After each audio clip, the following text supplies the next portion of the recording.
Tia Sharp era uma adolescente de 12 anos. A forma como tudo aconteceu foi trágico, a forma como foi descoberto foi trágico, e o autor do crime era quem menos imaginava.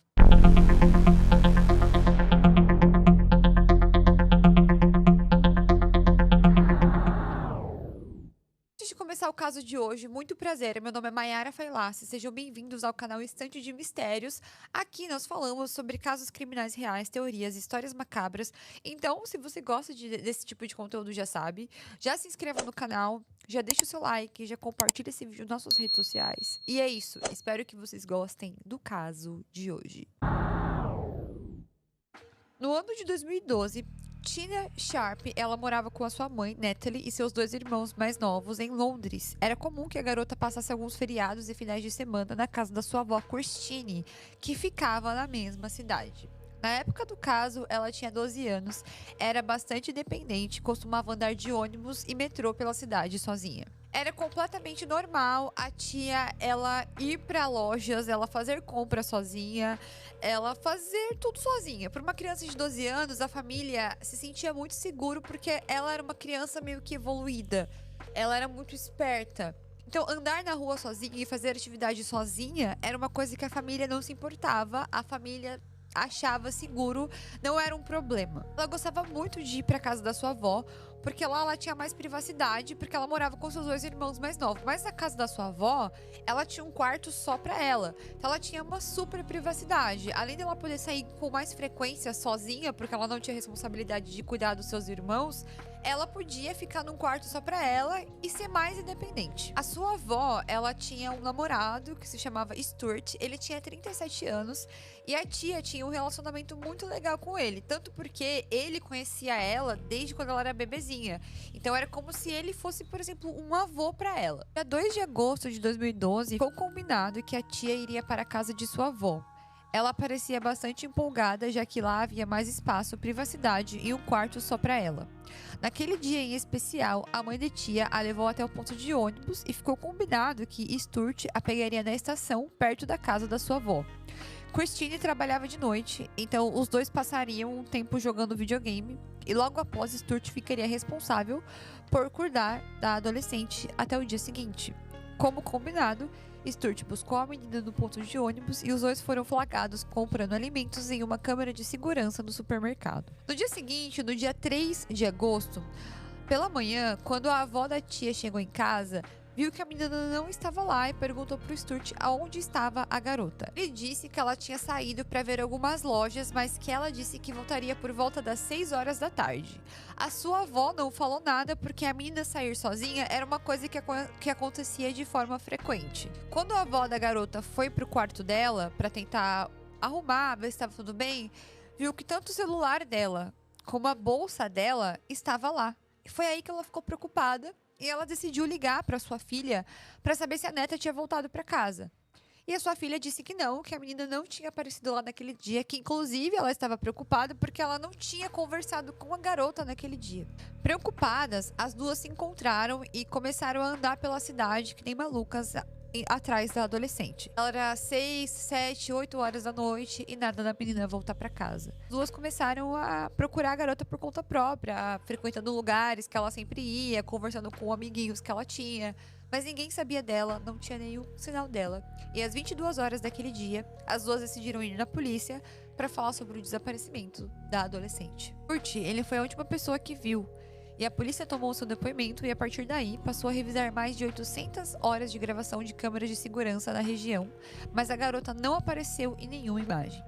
A rota do ônibus foi refeita pelas autoridades e uma busca na casa revelou que o celular de tia e a sua bolsa haviam ficado no quarto, e isso só trouxe mais preocupação à mãe, que estava extremamente nervosa.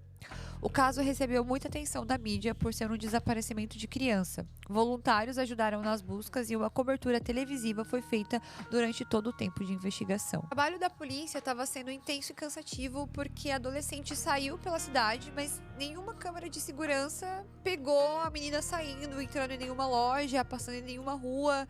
Então, como isso é possível? A menina saiu de casa, mas não foi vista em lugar nenhum. Tipo, as câmeras de segurança teriam pego a garota. Não tinha nenhum sinal dela. Então, como o Stuart foi a última pessoa que viu ela, a polícia começou a cogitar que ele teria algum tipo de envolvimento no crime.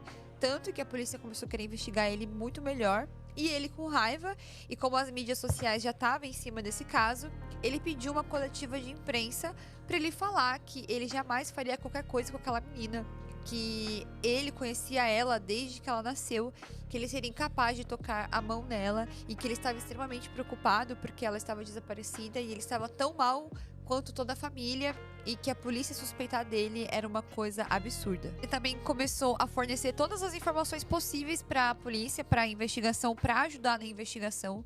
Inclusive, várias vezes ele abriu a porta da casa dele, que ele morava com a avó da garota, para que fossem investigado a casa, para que coletassem provas. Enfim, a partir dele ser suspeito, ele começou a ajudar muito no caso, para ele não demonstrar para a polícia que ele tinha alguma coisa a ver com essa história. Um dia após a entrevista, no dia 10 de agosto de 2012, Christine acordou pela manhã sentindo um cheiro forte de algo estranho em sua casa.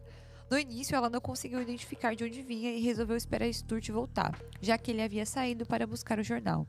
Nessa manhã, a polícia ligou para a avó de tia, informando que fariam outra busca em sua residência. Era a quarta vez em que verificavam a sua casa. E segundo o cheiro forte, foram até o sótão, onde o corpo de tia estava nu, envolto em um lençol dentro de um saco plástico. Ao lado do corpo havia uma bolsa de roupas e um par de óculos quebrados. O calor que fazia na época favoreceu a aceleração do processo de decomposição, mas amostras de DNA confirmaram que o corpo era da adolescente. Com a mídia fortemente envolvida nesse caso, a polícia foi severamente questionada de tipo, vocês fizeram uma busca 4 vezes na casa e vocês não encontraram isso antes? Sem contar que a polícia voltou de volta com a teoria de que o Stuart ele tinha cometido aquele crime. Tanto porque quando ele descobriu que encontraram o corpo da tia na casa, ele não voltou para casa, ele simplesmente ficou foragido. Porém, as características físicas dele, a imagem dele estava em todas as mídias porque ele tinha dado uma entrevista no dia anterior. Então, as pessoas viram ele na rua e ele rapidamente foi pego pela polícia. Na altura de Stuart, a investigação voltou-se para a avó de tia, já que os dois dividiam a casa, era necessário interrogá-la. Um outro ponto importante foi o depoimento de Paul, que era um vizinho da avó de tia.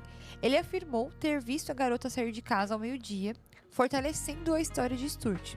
Porém, Paul foi acusado de desperdiçar o tempo da polícia, já que as autoridades passaram muitas horas pesquisando câmeras de segurança, enquanto a garota não havia saído de casa. A causa da morte não pôde ser determinada, mas a autópsia acreditava que ela foi morta entre a noite de 2 de agosto e a manhã do dia 3 de agosto. Houve uma suspeita de estrangulamento, mas isso nunca foi aprovado. A polícia solicitou que Stuart ele contasse o que realmente tinha acontecido naquele dia, e a primeira versão da história foi que ele tinha chegado naquele dia muito bêbado e a menina tinha caído da escada.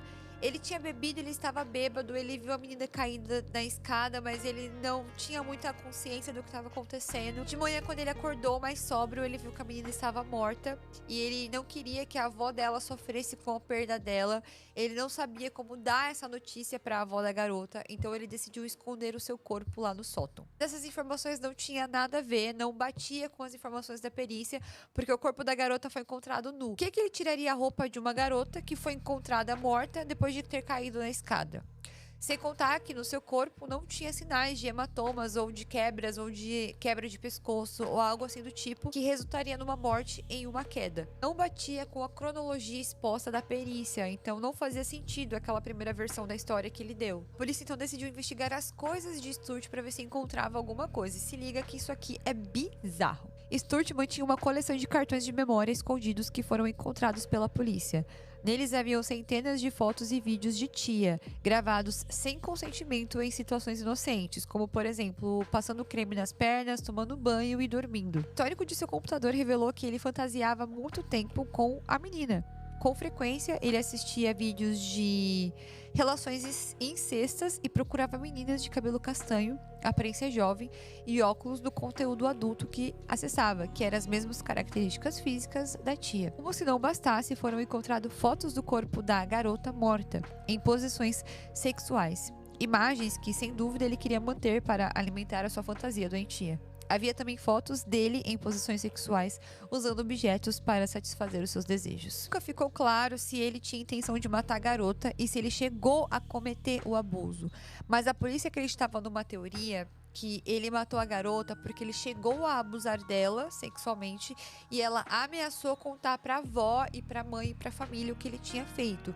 Porque, como eu falei no início do vídeo, ela era uma garota muito independente, muito adulta, muito pra frente. Então ela sabia da situação, ela sabia que aquilo ali era errado, ela sabia que aquilo ali era um abuso. Então ela poderia ter ameaçado ele e ele ter cometido esse crime contra a garota. Foi anunciado que no dia 26 de novembro de 2012, Sturt seria julgado em maio de 2013. No 7 de dezembro, a polícia anunciou que a Christine, a avó da tia, não enfrentaria nenhuma acusação. De maio, Sturt mudou sua confissão para o culpado e foi condenado à prisão perpétua em 14 de maio, com uma pena mínima de 38 anos, o que significa que ele terá 75 anos antes de ser elegível para a liberdade condicional.